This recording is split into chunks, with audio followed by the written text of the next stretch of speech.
आजचा कार्यक्रम हा नेहमीच्या कार्यक्रमांपेक्षा आगळा वेगळा आहे. मनोमंच ते रंगमंच हे जे पुस्तक ज्याला चंद्रकांत कुलकर्णी सादरीकरण म्हणतात, त्या पुस्तकाच्या कार्यक्रमानिमित्त आपण सगळे जमलेलो आहोत. आपल्यासमोर जे अभिवाचन सादर करणार आहेत, आपल्याला कल्पना आहे की रंगकर्मी, अभिनेत्री आणि विविध मालिकांमधून ज्यांनी वेगवेगळ्या भूमिका साकार केल्या त्या प्रतीक्षा लोणकर आणि मूळच्या नाशिककर अनिता दाते. प्राजक्त देशमुखही नाशिककरच आहेत. पुस्तकाचे लेखक कुसुमाग्रज प्रतिष्ठानचे विश्वस्त, आणि आता त्यांच्याबद्दल किती बोलू मी. 60पेक्षा जास्त पुरस्कार आहेत. त्याची यादी सांगत बसलो तर कार्यक्रमाचा खूप वेळ जाईल.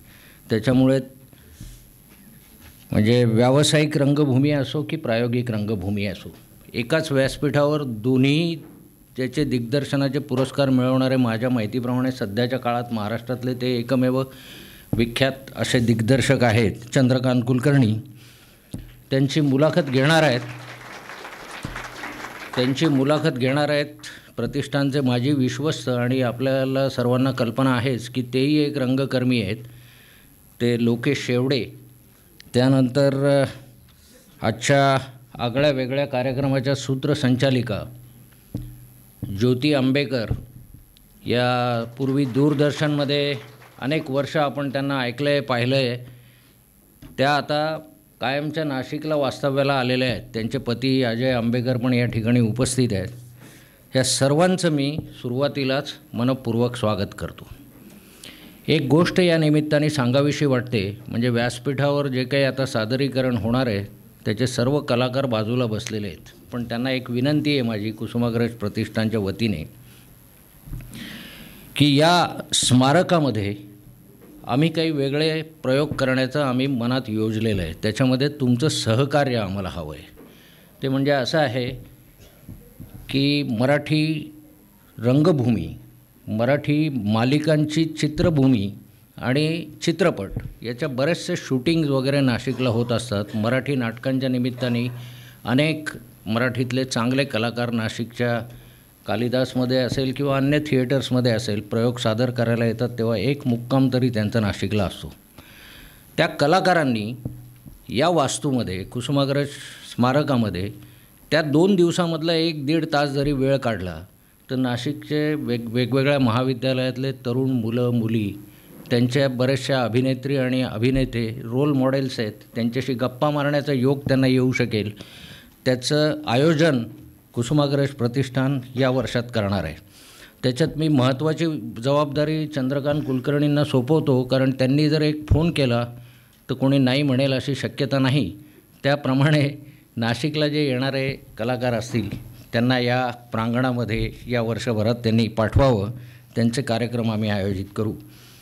दुसरी एक सर्वांना विनंती आहे की कार्यक्रम आता थोड्याच वेळात सुरू होईल, त्यावेळेला आपल्या खिशातले मोबाईल काढा आणि ते एकतर सायलेंट करा किंवा स्विच ऑफ करा.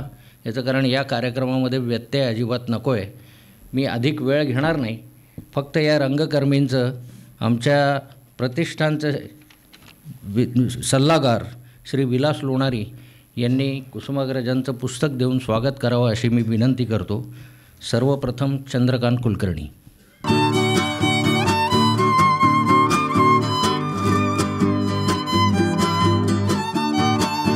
प्रतीक्षा लोणकर,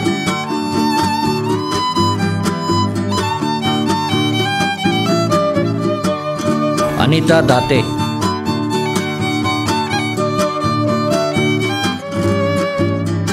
लोकेश शेवडे, ज्योतिताई आंबेकर.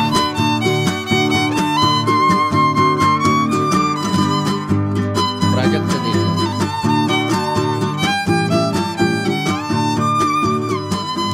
ज्योतिताई, ठरलेल्या वेळेप्रमाणे वेळेच्या आत मी माझं स्वागत आणि प्रास्ताविक संपवलं आहे. आता सूत्र तुमच्या हाती. धन्यवाद. थँक्यू भटेवराजी.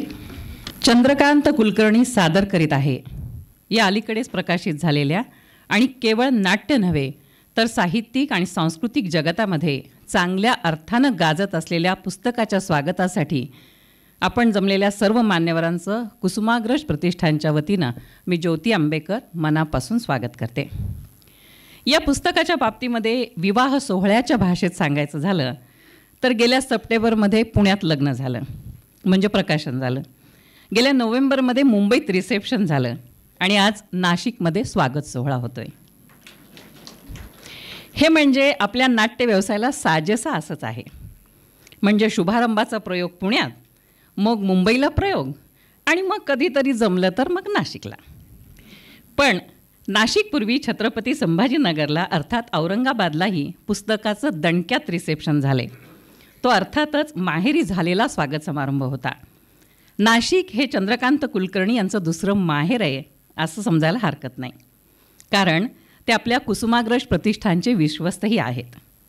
या पुस्तकाचे एवढे कार्यक्रम होऊनही, शिवाय त्या सोहळ्याच्या चित्रफिती समाज माध्यमांवर उपलब्ध असूनही या पुस्तकाचा पुन्हा स्वागत समारंभ प्रत्यक्षात नाशिकला व्हावा असा आग्रह होणं हे नाट्यकलेच्या मूळ धर्माला धरून आहे.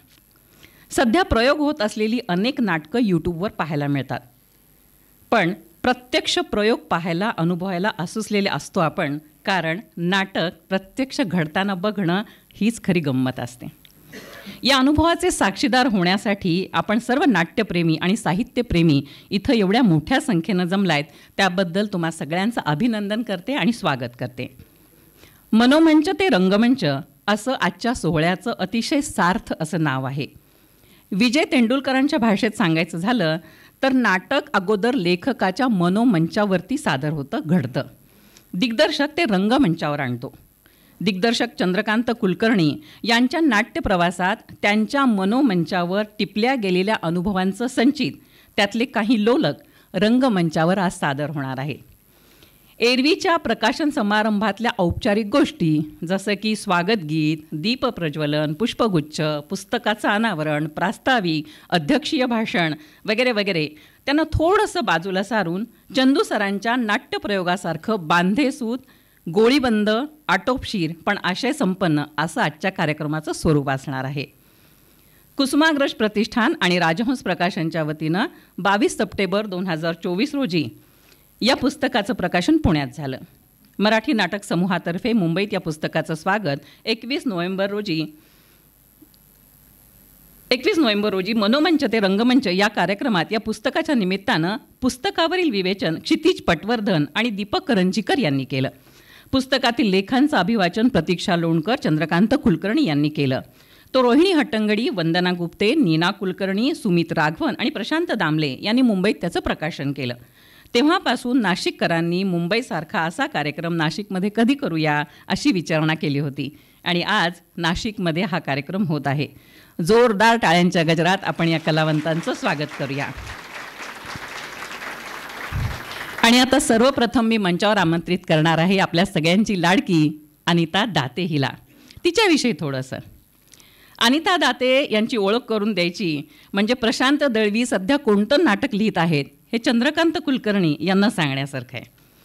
दूरचित्रवाणी मालिकांच्या माध्यमातून त्या घराघरात पोचलेल्या आहेत.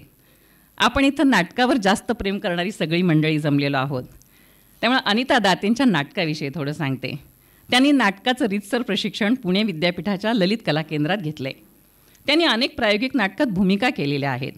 तो राजहंस 1, दगड आणि माती, उणे पुणे शहर 1, सिगारेट, कोण म्हणतो टक्का दिला, तिची 17 प्रकरणे ही प्रायोगिक नाटकं. तर जस्ट हलकं फुलकं, माझ्या बायकोचा नवरा, कोणी गोविंदा घ्या कोणी गोपाळा घ्या ही व्यावसायिक नाटकं असा त्यांचा नाट्यप्रवास आहे. दूरचित्रवाणी मालिका आणि चित्रपट यात व्यग्र असूनही अनिता दाते यांनी रंगभूमीशी आपलं नातं कायम ठेवलेलं आहे. चंद्रकांत कुलकर्णी सादर करीत आहे या पुस्तकातील एक प्रकरण वाचण्यासाठी मी अनिताला मंचावर आमंत्रित करते. जोरदार टाळ्यांच्या गजरात आपण स्वागत करूया अनिता दाते. नमस्कार. चंद्रकांत कुलकर्णी सादर करीत आहे या पुस्तकाच्या स्वागतानिमित्त आपण सगळेजण इथे जमलेलो आहोत. सरांनी मला एक लेख वाचायला दिलाय. अनेक लेख आहेत या पुस्तकामध्ये. टर्निंग पॉइंट नावाचा हा लेख आहे. चंद्रकांत कुलकर्णी सर, ज्यांना आम्ही आदराने आणि प्रेमानं चंकू सर म्हणतो, आमचे आधारस्तंभ आहेत. ते मुंबईत जी जी माणसं येतात नव्याने ते सगळेजण चंकू सरांना ओळखत असतात. चंकू सर सुद्धा प्रेमाने त्यांची नाटकं बघायला जात असतात, आमच्या सगळ्यांचं कौतुक करत असतात, प्रोत्साहन देत असतात. कधी त्यांना आवडलं नाटक तर त्याचे प्रयोग करत असतात. तर असे हे आमचे चंकू सर. त्यांनी मला हा जो लेख वाचायला दिलेला आहे तो मी खूप रिलेट करते आणि म्हणूनच आज मी तो तुमच्यासमोर सादर करते.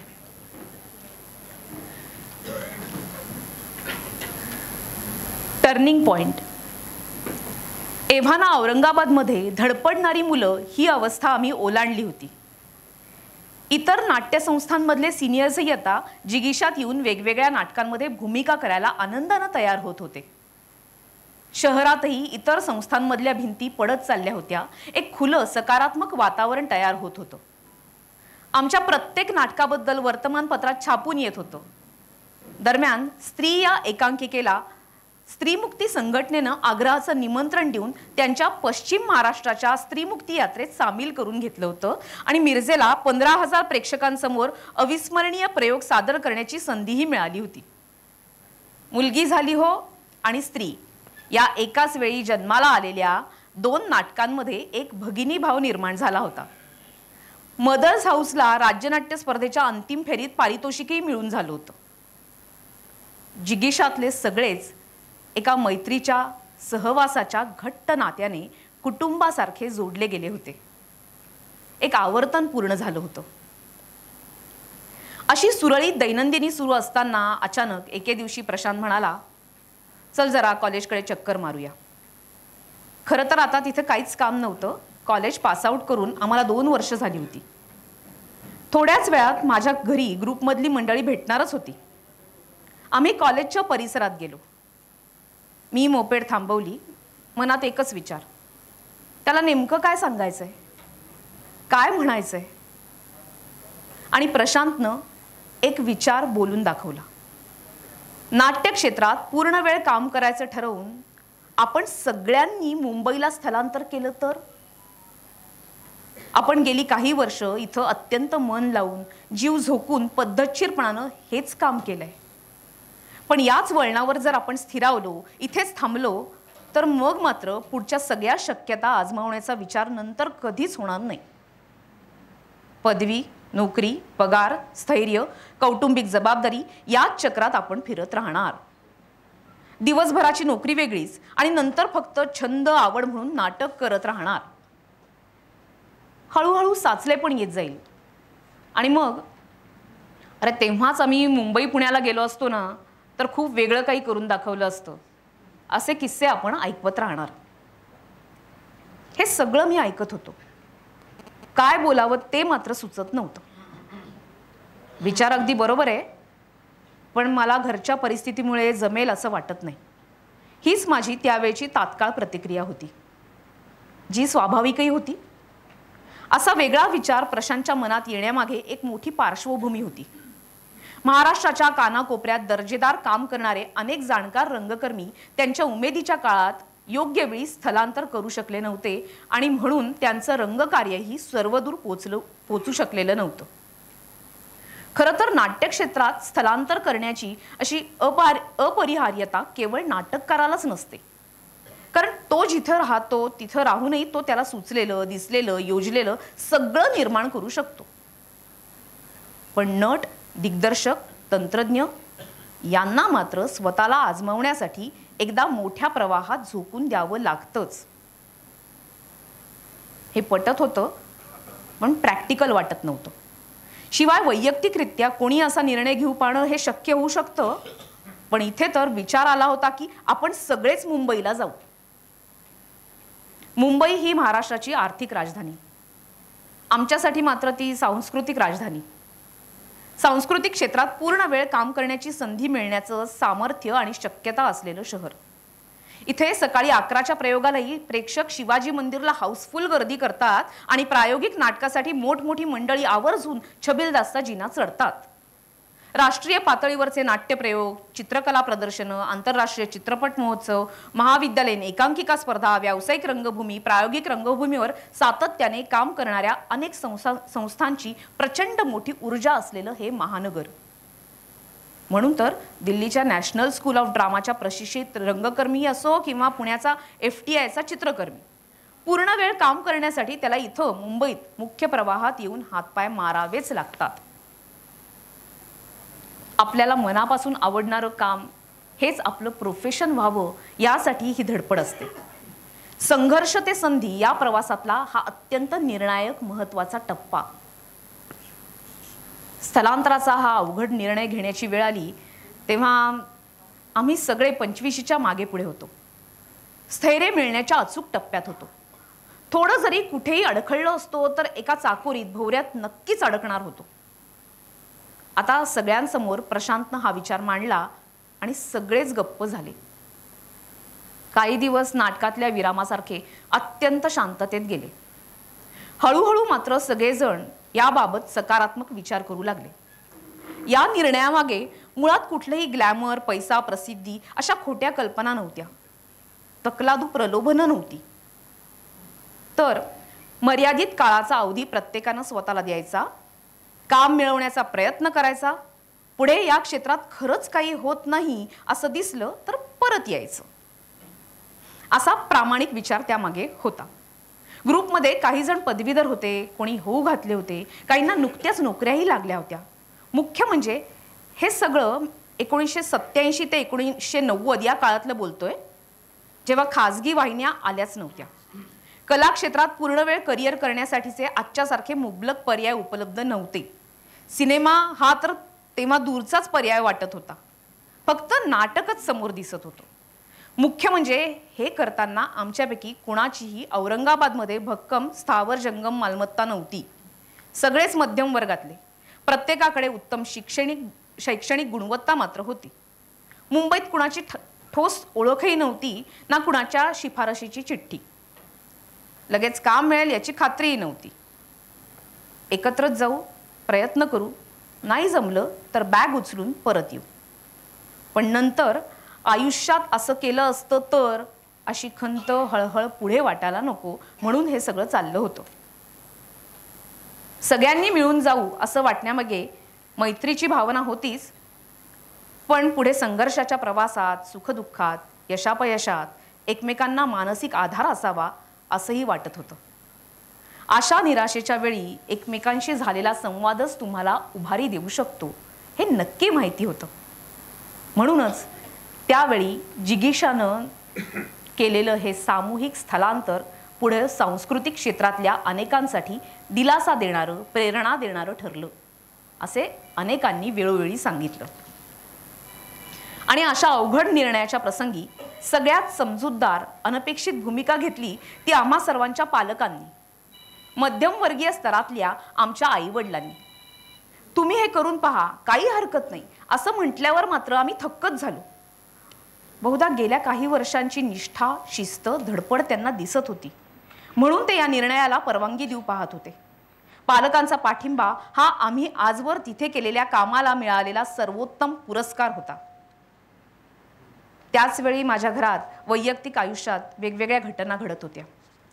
माझ्या आईला दुर्धर कॅन्सरनं गाठलं होतं. बहिणीचं लग्न आणि इतर जबाबदाऱ्या पार पाडणं हे जास्त गरजेचं होतं. पण माझी आई शांत, ठाम सुरात म्हणाली, जर सगळे जाणार असाल तर नक्की जा. मागचा पुढचा विचार प्रशांतनं नक्कीच केला असणार. फक्त परिस्थितीमुळे आपण मनासारखं करू शकलो नाही हे तुला पुढे आयुष्यभर कायम वाटत राहील. तू निश्चिंत जा. आत्तापर्यंत जसं आपण निभावतोय तसं पुढेही निभावू, पण आता तुम्ही मागं फिरू नका. दुसरीकडे आईवरती उपचार करणारे डॉक्टर भागवत म्हणाले, तिचे औषधोपचार मी करणारच आहे. त्यासाठी तू इथं औरंगाबादमध्ये थांबायची काहीही गरज नाही. याच काळात डॉक्टर कानगो, अजित दळवी, बाबा दळवी, वैद्य कुटुंबीय यांनी प्रत्यक्ष अप्रत्यक्ष मदत केली आणि आईच्या आजारपणाची सर्व जबाबदारी आम्ही घेऊ असं सांगून माझी बहीण संगीता आणि भाऊ अमोल क्षीरसागर यांनी मला निश्चिंत केलं. मात्र मनात आलं म्हणून फक्त आवेगापोटी अंधारात तीर मारायचा नव्हता, कारण आर्थिक ओढाताण करून केलेला स्ट्रगल अनेकदा तुम्हाला मिळेल ते काम स्वीकारायला भाग पाडू शकतो, ही भीती मनात होती. म्हणूनच आत्तापर्यंतच्या शिक्षणाच्या अनुभवाच्या आधारावर सुरुवातीला कुठेतरी नोकरी करावी आणि मग आपल्याला आपल्या क्षेत्रात संधीचा शोध घ्यायला बरं पडेल असं वाटलं. सर्वात आधी प्रशांत मुंबईत आला आणि लोकसत्ताच्या दैनिकात उपसंपादक म्हणून रुजू झाला. पाठोपाठ मी आलो. हा लेख लिहिताना लख्ख आठवतंय की 14 मार्च 1988 रोजी मी मुंबई सकाळमध्ये उपसंपादक म्हणून कामाला सुरुवात केली होती. आता 37 वर्ष झाली या गोष्टीला. अभय जोशी, मिलिंद जोशी यांना ॲड एजन्सीमध्ये काम मिळालं. मिलिंद सफाईनं बँकेच्या मुंबई शाखेत बदलीचा अर्ज भरला. जितू पद्माकरला कॉमर्स पदवीच्या आणि कामाच्या अनुभवावर नोकरी मिळाली. तर प्रतिमा लोणकर म्हणजे जोशी ही विज्ञानाची पदवीधर होती. तिनं पॅथॉलॉजी लॅबमध्ये काम सुरू केलं. संगीत नाटक अकादमीच्या तरुण दिग्दर्शकांच्या योजनेत मी दगड का माती दिग्दर्शित केलं होतं. त्यात भूमिका करण्यासाठी प्रतीक्षा लोणकर मुंबईत आली. पुढे इंजिनिअरिंग आणि काही काळ प्राध्यापकी करून आशुतोष भालेराव, समीर पाटील हे तरुण मित्रही मुंबईत दाखल झाले. आणि स्थलांतराचं हे वर्तुळ टप्प्याटप्प्यानं 2-4 वर्षात पूर्ण झालं. आता पुन्हा सगळ्या गोष्टींना नव्यानं सुरुवात करायची होती. माझ्या आयुष्यात अशी 2 महत्त्वाची स्थलांतरं झाली. वयाच्या 3ऱ्या वर्षी हमदापूर ते औरंगाबाद आणि 25व्या वर्षी औरंगाबाद ते मुंबई. हे दोन्ही निर्णय घेणारा मी नव्हतोच. दूरदृष्टीची ती 2 माणसं होती, आई आणि प्रशांत. फक्त माझ्या एकट्याच्याच नाही तर संपूर्ण जिगीषाच्या पुढच्या प्रवासाला या सामूहिक स्थलांतराची भक्कम पार्श्वभूमी आहे. प्रत्येकाच्या वाटचालीतला हा टर्निंग पॉइंट आहे.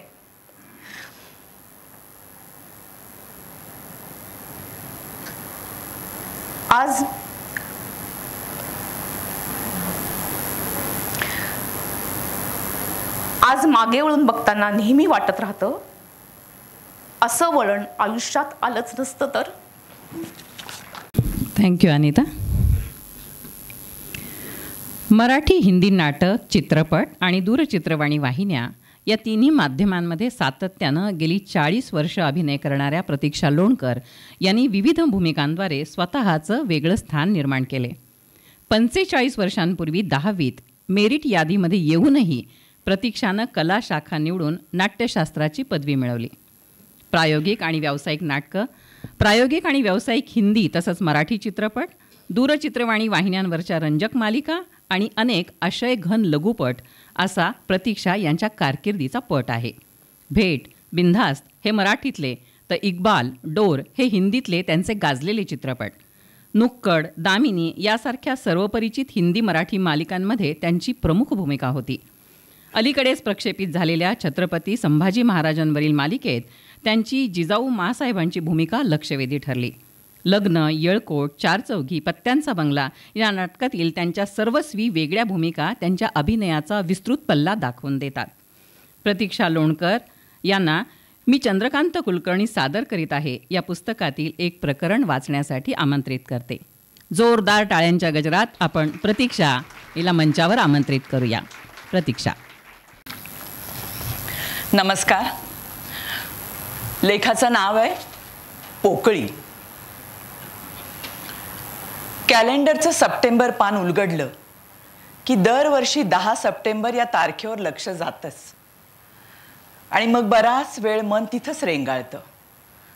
भक्ती बर्वे इनामदार यांचा जन्मदिन. एव्हाना त्यांनी वयाची 75 पूर्ण केली असती. गेल्या तेव्हा अवघ्या 53 वर्षांच्या होत्या त्या. झोपेत होत्या कारच्या प्रवासात. मागच्या सीटवर शांत झोपल्या होत्या. अत्यंत क्रूर अपघात होता तो. पुण्याहून मुंबईकडे प्रवास करताना तो बोगदा लागतोच. ती अप्रिय आठवण उदास करून जाते. डोळे मिटले तरी आजही त्या दिसतातच आणि प्रत्येक वेळी त्या बोगद्याच्या अंधारातून बाहेर पडताना मनात एकच भावना शिल्लक राहते की खरं तर भक्तिताईंना माहितीच नाही त्या नेमक्या कधी गेल्या ते. कला, राजकारण, शिक्षण अशा सर्वव्यापी क्षेत्रातली कुणी व्यक्ती आपल्यातून गेली तर पोकळी निर्माण झाली अशी एक सहज स्वाभाविक प्रतिक्रिया उमटते. वर्षानुवर्षाच्या त्या शब्दाच्या वापरानं ती प्रतिमा झिजट, गुळगुळीत झाली असंही कधी कधी वाटतं. पण भक्तिताईंबाबत या प्रतिक्रियेचा समग्र अर्थ खोलवर मनात कायमचा ठसलाय. हो, पोकळीच. एक निर्वात, रिक्त अवकाश जे त्यांच्या वैशिष्ट्यपूर्ण अनन्यसाधारण वेगळेपणामुळे कायम रिकामं आधं अधुरच राहील. भक्तिताईंची उणीव सतत टोचत राहील. त्यांच्या अकाली एक्झिटचा धक्का तर बसलाच, पण त्यांनी पुढे किती उत्तमोत्तम भूमिकांनी रंगभूमीला समृद्ध केलं असता हा विचार वारंवार येतोच. आजही अनेक नवी नाटकं करताना ही भूमिका भक्तिताई असत्या तर त्यांनी वेगळ्याच पद्धतीने साकारली असती असं हमखास वाटून जातच. नाट्यक्षेत्राशी जोडलं गेल्यापासून त्यांनी रंगमंचावर केलेलं प्रत्येक काम मी प्रेक्षक म्हणून आवर्जून पाहिलंय. पुढे कधीतरी या आपल्या नाटकात अभिनय करतील अशी सुतराम कल्पनाही तेव्हा डोक्यात नव्हती. रंग माझा वेगळा, गांधी विरुद्ध गांधी ही 2 नाटकं, ओझा विना प्रवासी हा टेलिप्ले आणि पिंपळपान मालिकेतल्या अंधाराच्या पारंब्या या कादंबरी रूपांतरात दिग्दर्शक म्हणून मला भक्तिताईंबरोबर काम करता आलं. दशकभराच्या ओळखीचं रूपांतर हळूहळू एका आदरणीय मैत्रीत झालं. खूप स्नेहशील सहवास लाभला मला त्यांचा. रंगमंचावरच्या एका विशिष्ट भूमिकेतल्या त्या, तालमीतली एक प्रतिभासंपन्न अभिनेत्री आणि इतर वेळी एक माणूस म्हणून भक्तिताईंचं तिहेरी रूप मी अनुभवलं. मुंबईत आल्यापासून आजतागायत मला चंद्रकांत अशी संपूर्ण नावानं हाक मारणाऱ्या 2च व्यक्ती, एक प्रतिमा कुलकर्णी आणि दुसऱ्या भक्तिताई. जवळपास सगळ्यांशीच बोलताना त्या आहोजाहो म्हणत. त्यात एक आभ होता.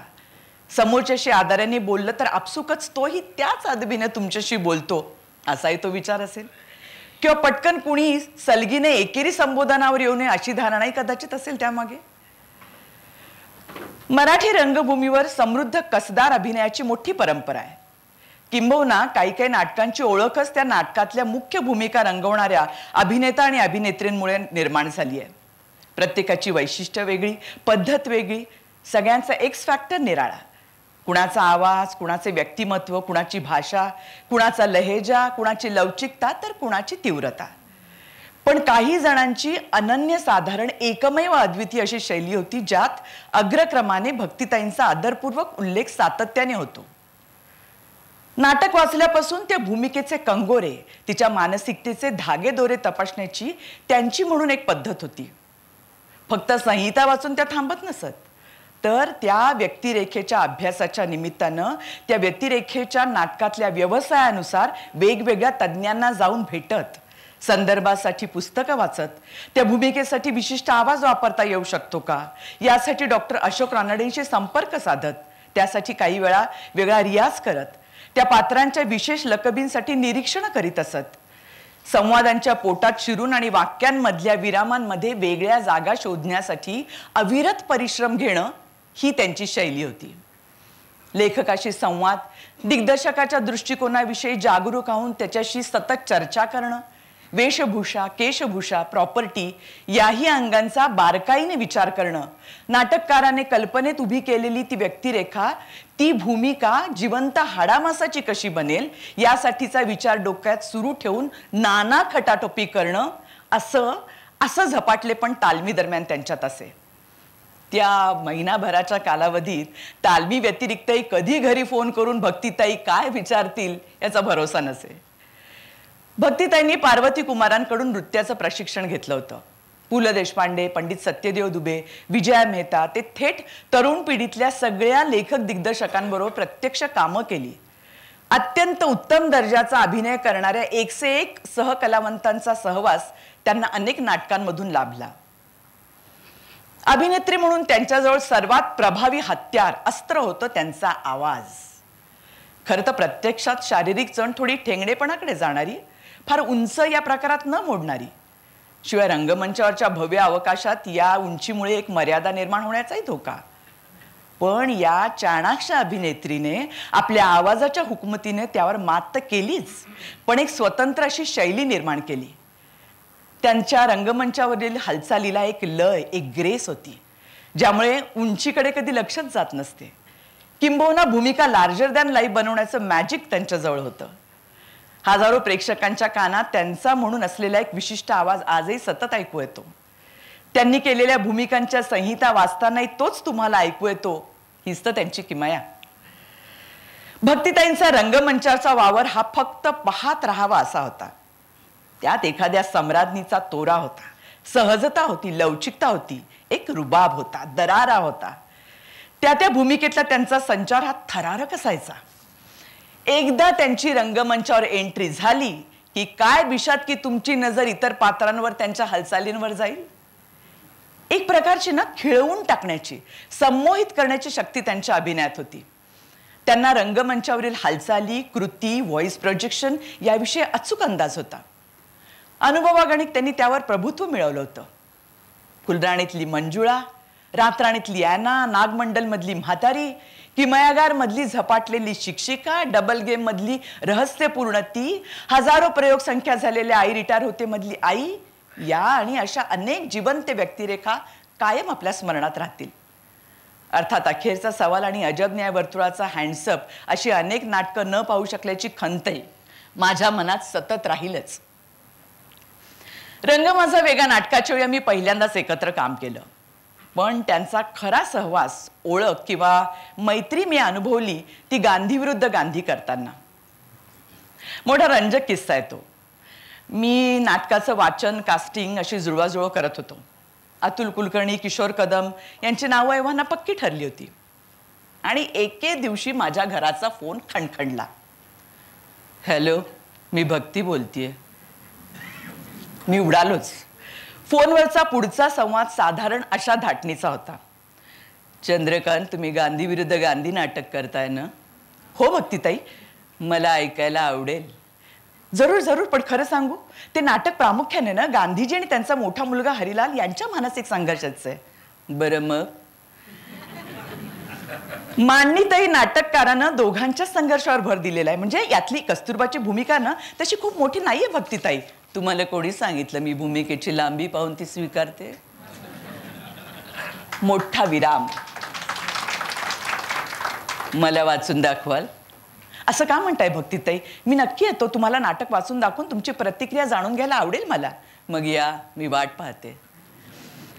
दुसऱ्या दिवशी मी ग्रँड रोडला त्यांच्या मॉडेल हाऊसच्या घरात 2 सोफ्यांच्या मध्ये जमिनीवरच बसून त्यांना नाटक वाचून दाखवत होतो. आणि भक्तिताई अतिशय एकाग्रतेने तल्लीन होऊन त्या ऐकत होत्या. नाटक संपलं आणि मी बघितलं तर त्या पूर्ण गलबलून गेल्या होत्या. नाटक, कस्तुरबा त्यांच्या आत घुसली होती. नाटक ऐकतानाच त्यांच्या मनाचा काहीतरी निर्णय झाला होता. मला एवढंच म्हणाल्या, चंद्रकांत, आता इथूनच सुधीर भटांना फोन करा आणि कळवा मी यात काम करतेय. जणू त्यांना नंतर सावकाशीने विचार करून आपला निश्चय बदलायचाही नव्हता. पुढे स्क्रिप्टवर त्या भरभरून बोलल्या. खरं तर त्या क्षणीच त्या भूमिकेच्या तयारीला लागल्या होत्या. आणि नंतर त्यांनी खरोखरच त्या कमी लांबीच्या भूमिकेला एक अर्थपूर्ण खोली प्राप्त करून दिली. हा इतिहास आहे. त्यांच्या असण्याने नाटकाला एक मिती मिळाली, वजन निर्माण झालं. त्या तालमींमध्येही खूप समरस झाल्या होत्या. त्यांच्या समोर तेव्हा या नाटकातले सगळेच कलाकार नवीन होते. जवळपास सगळ्यांचंच ते पहिलं व्यावसायिक नाटक होतं. पण त्यांनी पुढाकार घेऊन या टीमशी एक स्पेशल नातं निर्माण केलं. अनेक दिवस आम्ही हे नाटक बसूनच वाचत होतो. संहिता सखोल समजून घेत होतो. इतिहासातले संदर्भ पाहत होतो. उपलब्ध फोटोज, पत्र चाळत होतो. त्या नाटकाच्या गाभ्यापर्यंत पोचण्याचा आमचा तो प्रयत्न होता. पण तालमीमध्येही फक्त माझा प्रवेश, माझा सीन आधी वाचूया, माझा सीन आधी बसूया, मग मी जाते, असं त्या कधी चुकूनही म्हटल्या नाहीत. इतर नाटकांपेक्षा जवळपास दुप्पट वेळ आम्ही या नाटकाच्या प्रक्रियेला दिला. इतर पात्रांची दृश्य बसवतानाही भक्तिताई पूर्ण वेळ आवर्जून उपस्थित होत्या हे ठळकपणे आठवते. आपल्या अभिनयाच्या अनुभवाच्या टिप्स त्या सगळ्यांना देत. पुढे गावेगावी प्रयोग करताना त्या सगळ्या टीम सोबत कायम राहणं, त्यांच्याबरोबर सिनेमाला जाणं, कालच्या प्रयोगात काय चांगलं झालं, काय राहिलं याविषयी सविस्तर चर्चा करणं, या टीमची पिकनिक लोणावळ्याला आपल्या मैत्रिणीच्या रिसॉर्टवरती आयोजित करणं, हे सगळंच विलोभनीय होतं. गांधी विरुद्ध गांधीमधला प्रत्येक कलाकार तो समृद्ध आठवणींचा साठा आयुष्यभर स्वतःजवळ जपून ठेवेल. राष्ट्रपिता असणाऱ्या आपल्या नवऱ्याला पित्याच्या नात्याकडे दुर्लक्ष करू नका असं ठामपणे सांगणारी त्यांची कस्तुरबा कुणीच विसरू शकत नाही. आईचं प्रेम आणि बायकोचं कर्तव्य यातली दोलायमानता त्यांनी फार नजाकतीने साकारली. आपल्या दोघींचे नवऱ्याचे टोकाच्या स्वभावांचे पण तुझं माझं नातं पक्क ठेव असा आपल्या सुनेशी गुलाबशी होणाऱ्या हितगुजाचा त्यांचा स्वर खूप स्निग्ध आणि हळवा असायचा.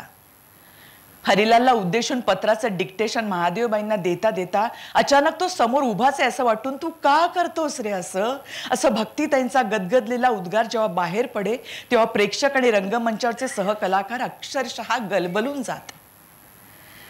एक मोठा आवंडा गिळत डोळ्यात टचकन आलेलं पाणी आवरणं सगळ्यांना अशक्य होई. हरिलाल सारख्या भरकटलेल्या अनेकांच्या मातांचा कळवळात जणू त्यांच्या तोंडून बाहेर पडत असे. रिचर्ड अॅटनबरोच्या गांधी चित्रपटात कस्तुरबाच्या भूमिकेसाठी भारतातून 3 अभिनेत्रींना ऑडिशनला बोलावणं आलं होतं. स्मिता पाटील, रोहिणी हट्टंगडी आणि भक्ती बर्वे. त्यावेळी त्या दिग्दर्शकाच्या दृष्टिकोनातून भक्तिताईंची निवड झाली नव्हती ही खंत त्यांच्या मनात खोलवर कुठेतरी दडून बसली असणार. गांधी विरुद्ध गांधी नाटकाच्या निमित्तानं त्यांनी ती अस्वस्थता एका सकारात्मक ऊर्जेने भरून काढली. मुलगा, सून, बापूंचा सहाय्यक महादेव आणि प्रत्यक्ष गांधी बरोबरच्या अनेक प्रसंगात त्यांनी कस्तुरबा या भूमिकेला मनोवेधक कंगोरे प्राप्त करून दिले. सगळ्या देशाचा राष्ट्रपिता असणाऱ्या बापूंना या नाटकात कस्तुरबा एका हळव्या क्षणी म्हणते, लक्षात ठेवा बापू, तुम्हाला अनेक मुलं आहेत पण हरिलालसाठी बाप म्हणून फक्त तुम्हीच आहात. या संवादाच्या वेळी निशब्द होणारे बापू आणि त्या प्रेमळ मातेच्या हृदयातली करुणा हा रंगमंचावरचा क्षण ठहरावानं बहरलेला असायचा.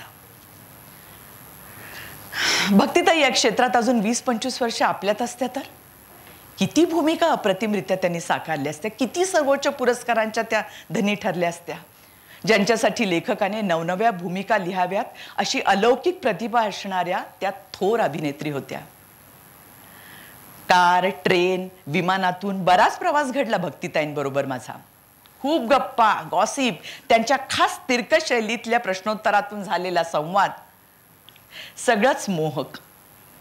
शफीभाई इनामदार, भक्तिते आणि मी असे त्रिकुट एका प्रकल्पाच्या काळात जमलो होतो. दोघंही माझ्या मार्फत एकमेकांना टोमणे मारायचे. त्याची मजा काय औरच. नाटक चित्रपटांबाबत तिघांच्या खूप गप्पा होत असत. अनेक ठिकाणी त्या दोघांबरोबर जेवायला गेल्याचे प्लॅन्सही आठवत आहेत. शफीभाईंचं निधन झालं त्या दिवशी सकाळपासून रात्रीपर्यंत मी सतत भक्तिताईंबरोबर होतो. पण 5 वर्षानंतर त्याही मागे थांबणार नाहीत हे कुठं तेव्हा माहीत होतं. भक्तिताईंचं घर ते शिवाजी मंदिरपर्यंतच्या अखेरच्या प्रवासात समोर भक्तिताई शांत झोपल्या होत्या. त्या दिवशी ॲम्ब्युलन्समध्ये मी आणि अतुल कुलकर्णी सुन्न बधीर बसून होतो. एकदाही आम्ही एकमेकांकडे पाहिलं नाही.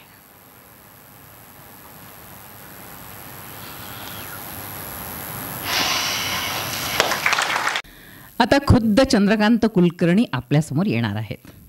त्यांच्या नाट्य दिग्दर्शनाविषयी मी तुम्हा जाणकार मंडळींना काही सांगणं म्हणजे लोकेश शेवडे रोज सायंकाळी कुसुमाग्रज स्मारकात भेटतील असं लोणारेजींना सांगण्यासारखं आहे. चंद्रकांत कुलकर्णी काय नाहीत. चित्रपट, दूरचित्रवाणी मालिका दिग्दर्शक तर ते आहेतच, पण उत्कृष्ट वक्ता आहेत. शालेय वयापासून त्यांच्या वक्तृत्वाची धार तल्लख होत आली आहे. अकृत्रिम, संयमित, मुद्देसूद, प्रवाही, स्पष्ट आणि महत्त्वाचं म्हणजे आशयपूर्ण असं त्यांचं कथन असतं. ते उत्कृष्ट अभिनेते आहेत. बनगरवाडी, पिपाणी, मोगरा फुलला हे चित्रपट, लंपन ही मालिका त्यांच्या अभिनयाच्या पैलूचे दर्शन घडवतात. तसंच त्यांनी अनेक वेळा बदली नटाची भूमिकाही केली आहे. वाडा चिरेबंदीमध्ये त्यांनी प्रसाद ओक यांना रिप्लेस केलेलं मी पाहिलं आहे. ते नाट्यकला प्रसारक आहेत. सकाळ करंडक किंवा लोकसत्ता लोकांकिका असो किंवा झी वाहिनीचा नाट्यविषयक उपक्रम असो, या सर्व प्रक्रियेमध्ये ते प्रमुख भूमिकेमध्ये होते. ते अभ्यासपूर्ण लिहिणारे लेखक आहेत. लोकसत्तामधील त्यांचं नाट्यविषयक सदर ज्यांनी वाचले आणि आत्ताचे पुस्तकातले उतारे ज्यांनी ऐकलेत त्या सगळ्यांना याचा प्रत्यय येईल. उत्कृष्ट संघटक, कल्पक आयोजक, राजकारण आणि समाजकारणाची जाण असलेला विचारी रंगकर्मी हे त्यांचे या अनुषंगानं असलेले वेगळे पैलू आहेत. सध्या ते ज्या स्थानावर आहेत ते सहज साध्य झालेलं नाही. ते किती अवघड होतं हे त्यांच्या आयुष्याची सुरुवात कुठून झाली हे कळल्यावर तुम्हाला खऱ्या अर्थानं कळेल. आता स्वतः चंद्रकांत कुलकर्णी सादर करीत आहेत त्यांच्या नाट्य जीवनातला एक अंक. आपण जोरदार टाळ्यांच्या गजरात चंद्रकांत कुलकर्णी यांना आमंत्रित करूया. 2 अभिनेत्रींनी उत्तम सादरीकरण केल्यानंतर दिग्दर्शकालाही टेन्शन आलंय. प्रयत्न करतो. या लेखाचं नाव आहे ईस्टमन कलर. मी औरंगाबादच्या सांस्कृतिक सामाजिक पर्यावरणाचं तिथल्या भोवतालाचं बाय प्रॉडक्ट आहे असं माझ्या बोलण्यात नेहमी येतं. म्हणजे नेमकं काय? यात आपल्या मातीचा अभिमान, प्रादेशिक अस्मिता, तिथले गुणधर्म या सगळ्या पलीकडे जाऊन काहीतरी खास आहे हे मात्र नक्की. शेकडो वर्षांचा इतिहास असलेल्या औरंगाबादविषयी वेगवेगळ्या दृष्टिकोनातून लिहिलं गेलं आहे. संत परंपरा, ऐतिहासिक वास्तू, शिक्षण, कला, पुरातत्व, शिल्पकला, किल्ले, मंदिरं, मराठवाडा मुक्तीसंग्राम अशा अगणित मिती असलेलं हे शहर. पण मराठवाड्याची राजधानी असलेल्या या शहरानं मला इतकं भरभरून दिलं की एक छोटासा कोपरा माझाही आहे जिथून मी पाहिलेलं हे शहर मला सतत दिसत राहतं. भवतालाची संगती लावण्याचा प्रयत्न केला तर जेव्हा मी पहिलीत होतो 1968 त्याच्या 10 वर्ष आधी मराठवाडा विद्यापीठाची स्थापना झाली होती. 1958 आणीबाणीचे पडसाद उमटत होते तेव्हा मी 7वीत होतो. 1975 अंधेरे में एक प्रकाश जयप्रकाश जयप्रकाश अशी घोषणा देत जेव्हा जनता पक्ष निवडून आला होता 1977 तेव्हा मी 9वीत होतो.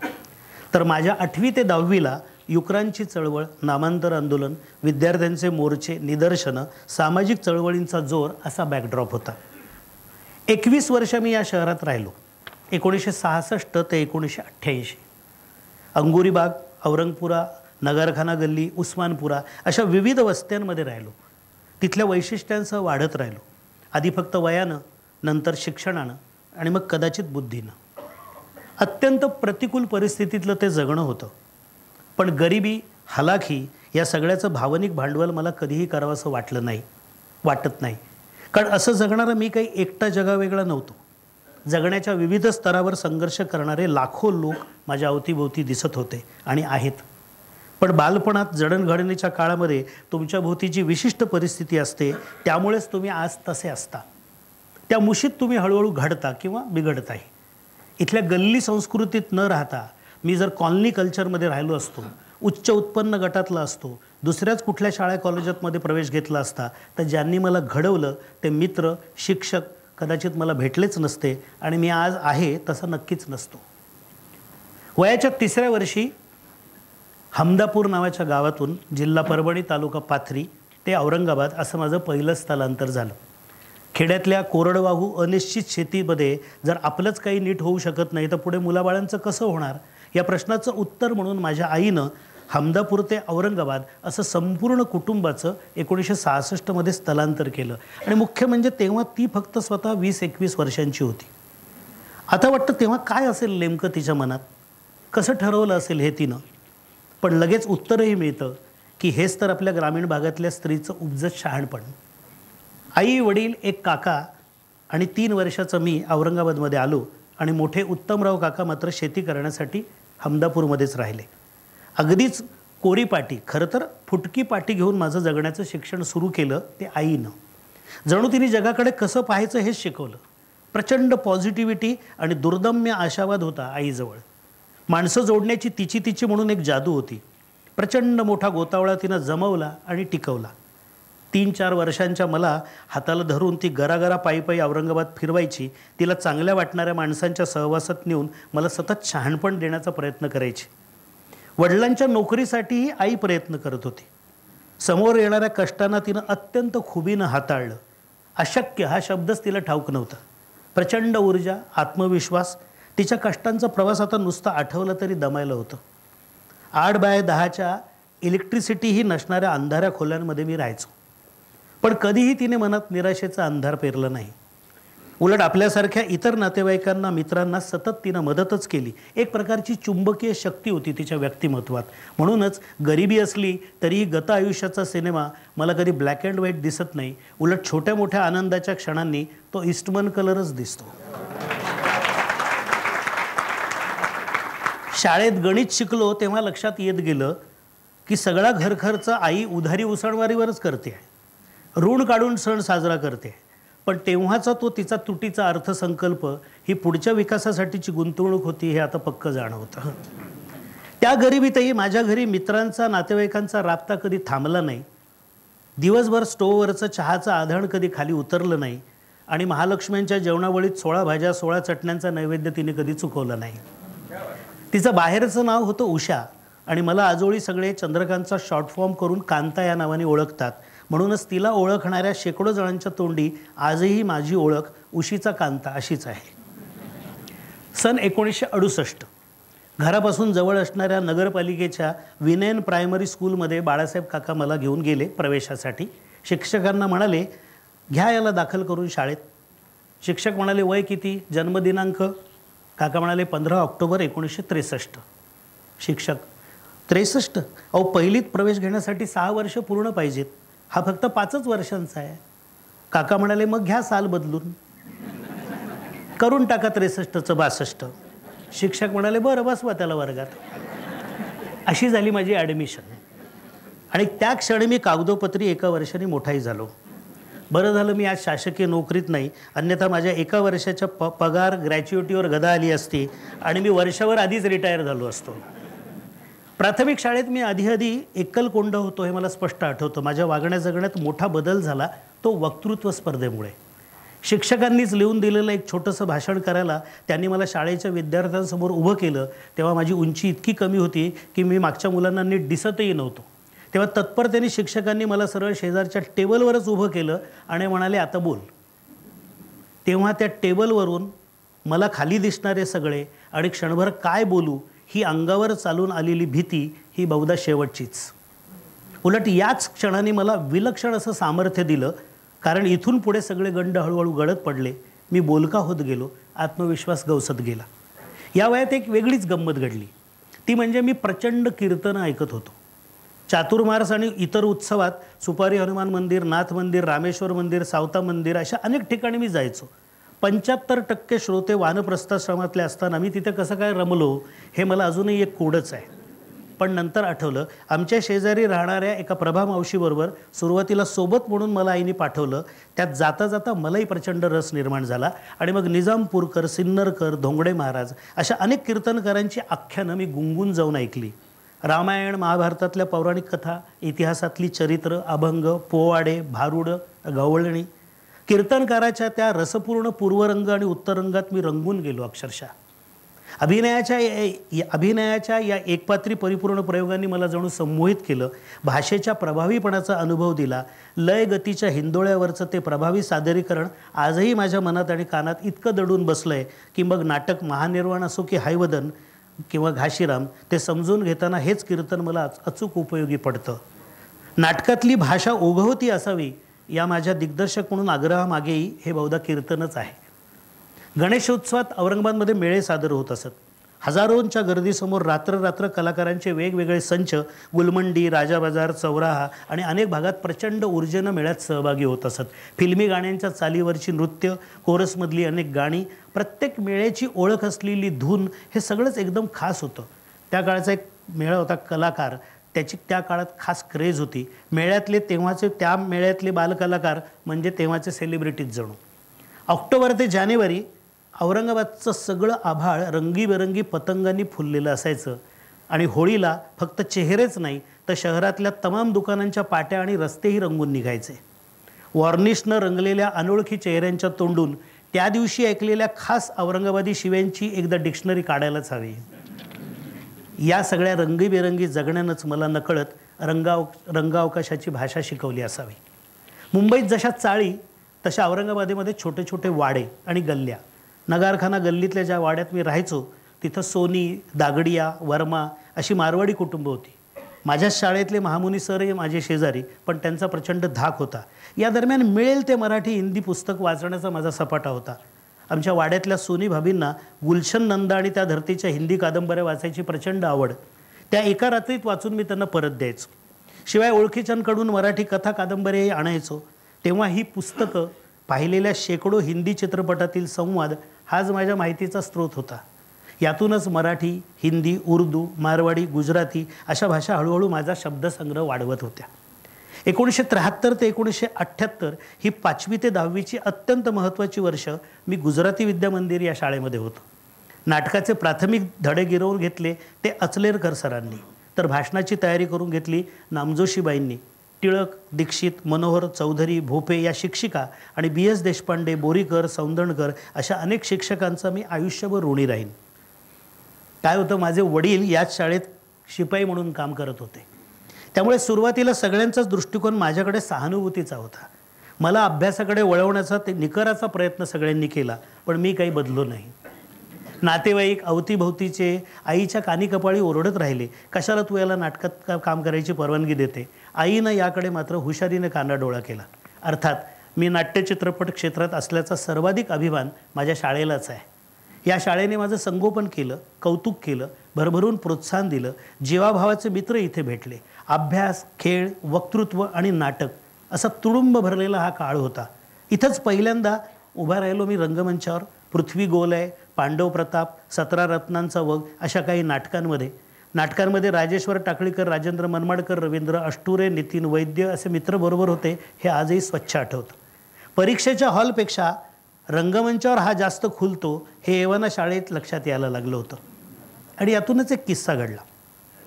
तेव्हा मराठवाड्यामध्ये बालनाट्याची चळवळ जोमात सुरू होती. सूर्यकांत सराफ सरांनी जालन्यामध्ये बोलाचीच कडी बोलाचाच भात हे बालनाट्य स्पर्धेसाठी बसवलं होतं. पण अभिनयाचा हुकमी एक्का असलेला त्यांचा विद्यार्थी मिलिंद देशपांडे अचानक आजारी पडला आणि नाटक खोळंबलं. आचलेरकर सरांच्या शिफारसीवरून सरांनी चक्क मला औरंगाबादहून जालन्याला बोलवलं. 13-14 वर्षांचा मी एकटाच रेल्वेनं गेलो. स्टेशनवर घ्यायला कोणीच आलं नाही म्हणून रडकुंडीला आलो. शेवटी सर सायकलवरून आले, डबल सीट घरी घेऊन गेले. पाठांतरासाठी नाटकाची वही हातात ठेवली. दिवसभर ते त्यांच्या शाळेत शिकवत होते आणि मी कोपऱ्यात पाठांतर करत होतो. संध्याकाळी डायरेक्ट तालमीत उभं केलं. दुसऱ्या दिवशी औरंगाबादला स्पर्धा आणि थेट अभिनयाचं प्रथम पारितोषिक. या अत्यंत नाट्यपूर्ण ड्रॅमॅटिक 1.5 दिवसांनी मला जो आत्मविश्वास दिला तोच मला अजूनही ठाईठाई उपयोगी पडत असावा.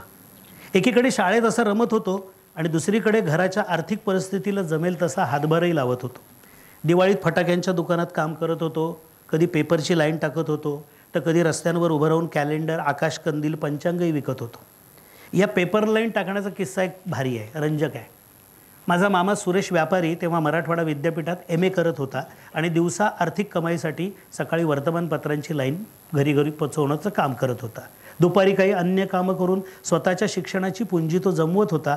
आजूबाजूला अशा खूप गरीब नातेवाईकांचा हा पोटापाण्याचा संघर्ष सोबतीला माझ्या होताच. मी नुकताच महाविद्यालयात जाऊ लागलो होतो. माझा मामा काही दिवस आजारी पडला. शिवाय त्याच आसपास त्याची परीक्षाही होती. तो घरी आला आणि त्यांनी सांगून टाकलं काही दिवस कांतानी हे काम करावं. म्हणजे मी, कोणालाच काही आक्षेप असण्याचं कारण नव्हतं. 2 दिवस अत्यंत सकाळी उठून मामा एका सायकलवर आणि मी दुसरा असा प्रवास केला. पेपर्सचा गठ्ठा कसा मराठवाडा दैनिकातून ताब्यात घ्यायचा आणि मग तो कसा सन्मित्र कॉलनी, समर्थनगर, कोर्टाच्या मागच्या गल्ली, बन्सीलाल नगर, यूथ हॉस्टेल, पदमपुरा असा तो सगळा मार्ग होता. शाळेत असताना कष्टाची कामं अशी खूप बिनदिक्कतपणे केली होती. पण त्या कॉलेजवयीन वयात पेपरची लाईन टाकताना थोडा संकोच वाटत होता. शिवाय एक अत्यंत महत्त्वाचा अडथळा निर्माण झाला. यूथ हॉस्टेलच्या आसपास जी बंगल्यांची रांग होती त्यात प्राध्यापक बोरकर असं नाव लिहिलेली पाटी माझ्या नजरेस पडली आणि डोक्यात लख्खन प्रकाश पडला की आपल्या कॉलेजमधली सुंदर मुलगी अपर्णा बोरकर, तिचा हा बंगला. ती अतिशय सुरेल गाणं म्हणत असे. त्या काळात त्या बंगल्याच्या गेटला सकाळी पटकन पेपर लावून झटकल सायकल वळवताना मनात एकच शंकेची पाल चुकचुकायची की अचानक ती बाहेर आली आणि तिने आपल्याला पाहिलं तर. अर्थात जे कधी घडलं नाही. कदाचित चुकून माकून आता या पुस्तकातला हा किस्सा तिच्या किंवा तिच्या जवळच्यांच्या वाचनात आला तरच तिला तो कळेल. हीच पेपरची लाईन टाकताना एक प्रसंग मात्र कायमचा मनात घर करू नये. एके दिवशी सकाळी मी हे पेपर घरोघरी टाकत होतो आणि त्याच पेपरमध्ये वादविवाद स्पर्धेत चंद्रकांत कुलकर्णी प्रथम अशी बातमी छापलेली होती. आज वाटतं बरं झालं जगण्याच्या शाळेतलं हे खरं शिक्षण तेव्हा मी घेतलं. कारण ते पुढे रूढार्थानं कोणत्याही अभ्यासक्रमात मला कधीच शिकता आलं नसतं. मात्र या गरिबीची लाज कधीच वाटली नाही. उलट त्यामुळे कोणत्याही प्रतिकूल परिस्थितीत ठाम राहण्याची शक्ती मला मिळाली आणि प्रसंगानुरूप कुठेही सामावून जाण्याची लवचिकता प्राप्त झाली. सगळं बालपण 8x10च्या छोट्या घरात गेल्यामुळेच आज रंगमंचावरच्या छोट्या लाकडी लेवल्सवरच्या हालचाली कंपोज करताना मला अजिबात त्रास होत नाही. आणि किशोरवयात पाहिलेल्या स्वप्नातील भव्यतेमुळे वाडा हॅमलेटसारखी नाटकं दिग्दर्शित करतानाही अडचण येत नाही. कुठल्याही नाटकाचं दृश्य आयोजन करताना हे सगळं सांस्कृतिक संचितच क्षणोक्षणी मला उपयोगी पडतं, हे नक्की. थँक्यू.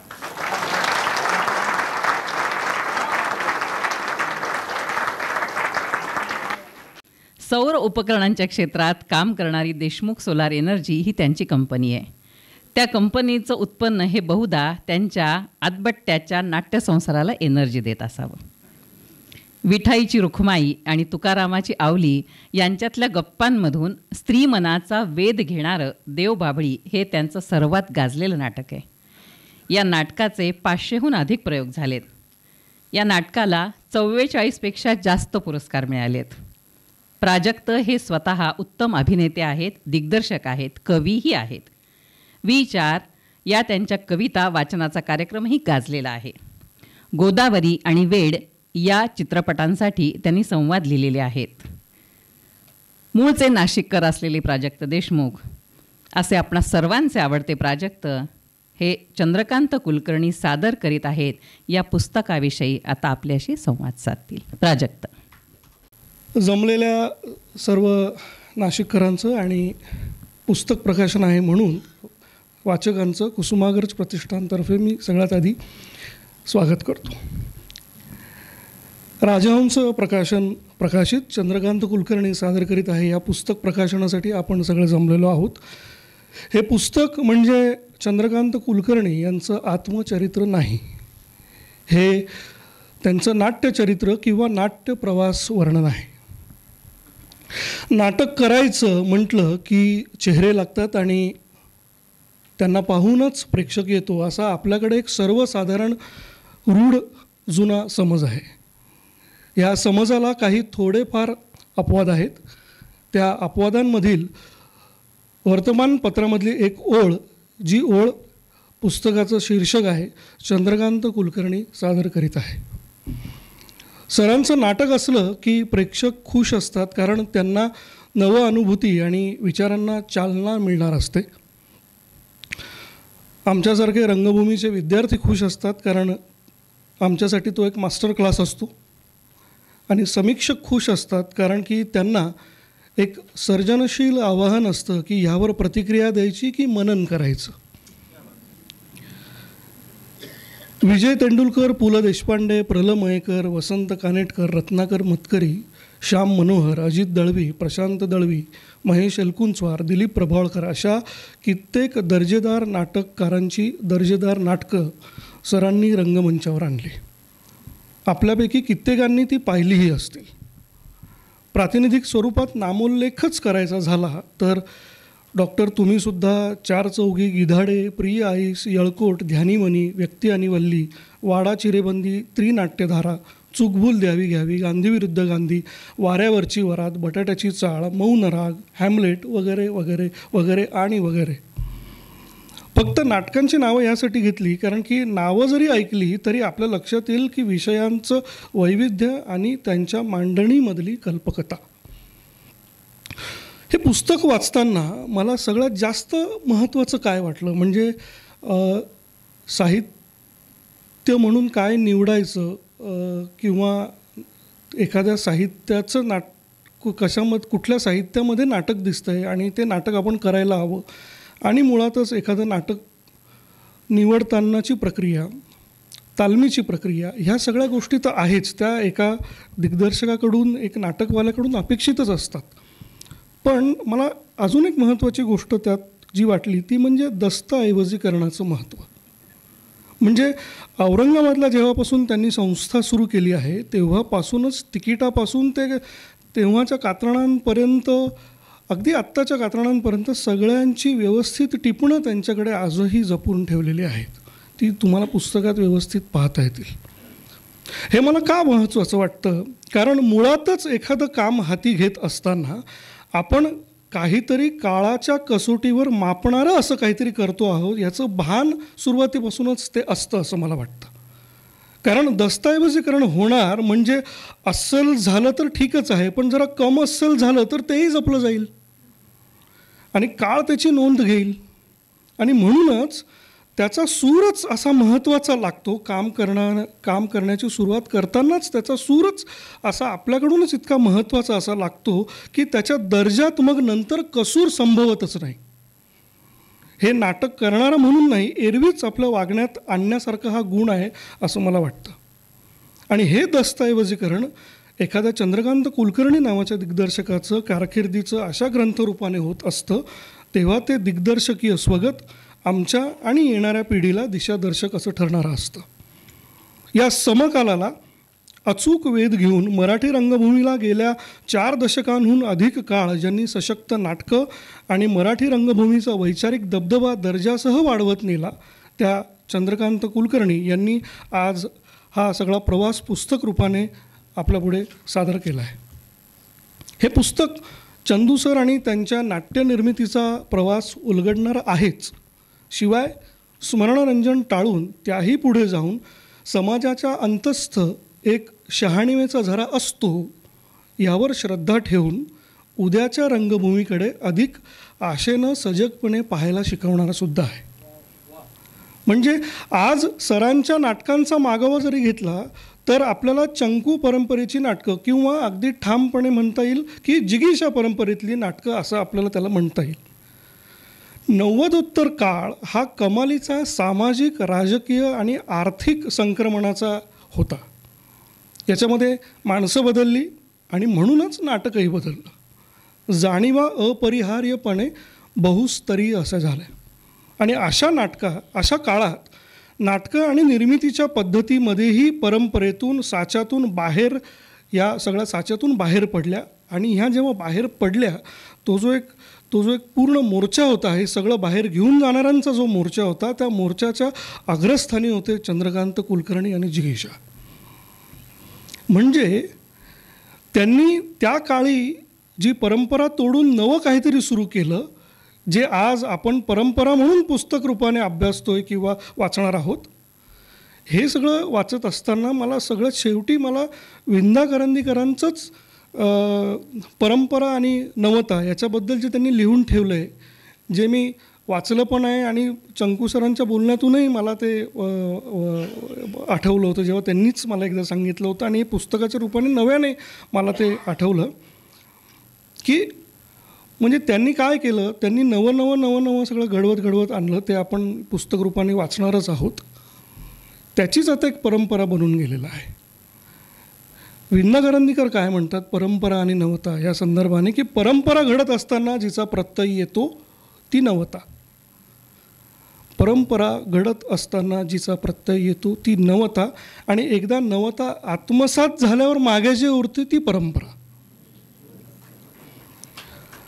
मराठवाड्यातला हमदापूर नावाच्या एका गावातून एक कुटुंब, एक बाई आणि तिची धूळ माखल्या पायाची एवलीशी पोरं औरंगाबादेत स्थिरावली. पोरं मोठी झाली. त्यांच्यातला एक मजल दर मजल करत मित्रांच्या साह्याने, मित्रांच्या बरोबरीने तोल सावरत मुंबईत आला, स्थिरावला. आधीच त्रस्त असलेल्या मध्यमवर्गाला नाटक म्हणजे फक्त डोकं बाजूला ठेवून होणारं मनोरंजन इतकंच तर हवं असतं. उगाच कशाला गंभीर देऊन आणखी त्रस्त करा असा सूर होता. याला छेद देत भरतमुनींचा रससिद्धांत आणि ॲरिस्टॉटलच्या नाट्यसिद्धांताची प्रचिती देत, उजळणी देत गंभीर नाटकं बघणं हेही मेंदूला हवं असलेलं मनोरंजन आहे हे ठणकावून सांगत त्यांनी कृतीतून सशक्त, गंभीर आणि आशयघन नाटकांची परंपरा पुन्हा सुरू केली. या सगळ्यात खरा आनंद हा की प्रायोगिक, व्यावसायिक असा सगळा प्रवास वणवण करत असताना रात्री घरी परतल्यावरही पायाची हमदापूरची धूळ ते काय झटकत नाही, ते ती तशीच जपून ठेवतात. आणि हे त्यांच्या नाटकांच्या निवडीवरून आपल्याला सहज लक्षात येईल. वर्तमानासह भविष्यातल्या रंगभूमीलाही नवा विचार देण्याची त्या क्षमता ठासून भरलेलं हे पुस्तक मराठी नाटकांवरील अत्यंत महत्त्वाचा ग्रंथ म्हणून स्वीकारलं जाईल, स्वीकारलं जातं आहे, याचा आनंद एक वाचक आणि एक रंगकर्मी म्हणून मला होतो आहे. आणि म्हणूनच वर्तमान पिढीचा रंगकर्मी म्हणून आणि नाशिकमध्ये हा कार्यक्रम आहे म्हणून नाशिककर म्हणून प्रातिनिधिक स्वरूपात या ग्रंथाचं आम्ही मनपूर्वक स्वागत करतो. सर, चंद्रकांत कुलकर्णी सादर करीत आहे. धन्यवाद. पुस्तकाचं स्वागत. कुसुमाग्रज प्रतिष्ठान, जिगीशाची मंडळी पण येत आहेत, जिगीशा क्रिएशन आणि आपले सगळे कलावंत यांना मी 2 मिनिटासाठी सगळ्यांना मंचावर आमंत्रित करते. लोकेश शेवडेजी, लोणारेजी, भटेवराजी, चंकू सर, प्रतीक्षा दळवी, अनिता दाते, प्राजक्त, राजहंस प्रकाशनचे प्रतिनिधी इथं आहेत. तर आपण प्लीज काही क्षणासाठी व्यासपीठावर यावं. आज हे पुस्तक बाहेर विक्रीसाठी पण उपलब्ध आहे. सवलतीच्या